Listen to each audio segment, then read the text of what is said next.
Bismillahirrahmanirrahim. Alhamdulillahirabbil alamin. Assalamualaikum. Waalaikumsalam warahmatullahi wabarakatuh. Kalau sudah jatuh talak satu terus suami menyesali.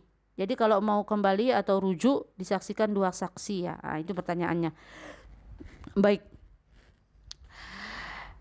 Permasalahan rujuk ini harus diperhatikan karena banyak terjadi ketika seorang suami mengatakan cerai kepada istrinya, mengucapkan cerai secara sharih kepada istrinya, lalu setelah itu dia rujuk dengan cara, mohon maaf, dia berhubungan dengan suaminya, maka di dalam mazhab Syafi'i seorang suami yang menceraikan istrinya lalu dia berhubungan badan setelah itu tidak merupakan rujuk.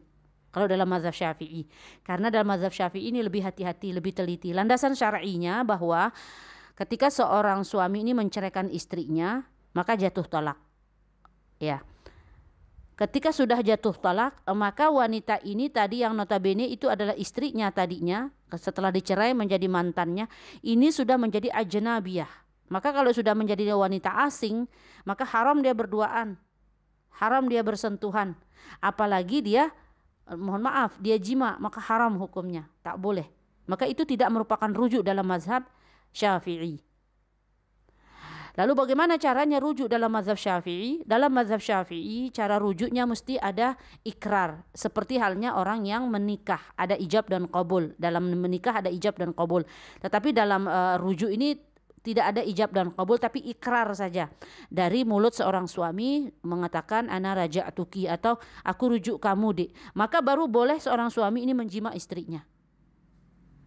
Adapun kalau masalah saksi ini jumhur ulama dalam qaul jadidnya tak perlu ada saksi. Dalam mazhab Hanafi, lalu Maliki, Syafi'i tak perlu ada saksi. Dalam qaul jadidnya yang terbaru tak perlu ada saksi. Kalaupun ada saksi itu mustahab saja, dianjurkan saja. Tapi dalam qaul qadimnya harus ada saksi, gitu. Maka kalau ada saksi pun tak masalah, itu anjuran kalau ada saksi. Seperti itu ketika dia rujuk.